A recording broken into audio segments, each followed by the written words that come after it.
محمد صبحي ده لو جاب انا بتكلم انا كراجل زملكاوي، ده لو جاب لي كاس العالم للانديه انا الراجل ده سبحان الله هو راجل ما عندوش قبول، انا ما بحبوش خالص. انت ما بتحبوش ولا الجمهور ما بيحبوش؟ مين؟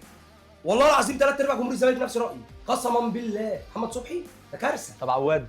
لا ده يقعد ده راجل اشترانا احنا نشتريه، ده راجل اشترانا نشتريه طبعا. عمل ايه؟ ايه؟ عمل ايه؟ جاب لي 2 دوري قبل 2 دوري، الراجل جاب لي 2 دوري، الراجل جاب لي كاس، الراجل جاب لي كاس سوبر من الاهلي، بيلعب في الفرقه. لا يا راجل يلعب كده طبعا يعني. بس هو خلافاته بس يعني ايه اشترانا؟ لا راجل جامد، راجل اشترانا طبعا. اصل كلمه اشترانا نزل عقده نزل عقده. لا كلمه اشترانا كلمه اشترانا مثلا ان افضلك على نادي تاني مثلا. يعني في نادي مثلا لا عرض عليه مبلغ لا كبير الراجل كان هو عارض رفضه عشان حب الزمالك. لا طبعا الراجل عمل كده مخلص للنادي الزمالك طبعا. لا قلل العقد طبعا، قلل في عقده. ما بيلعبش ليه؟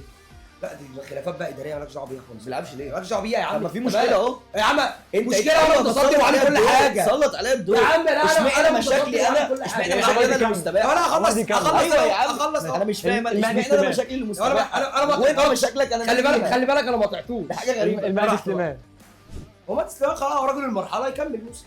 يكمل. فتوح طبعا انت باشا فتوح طبعا.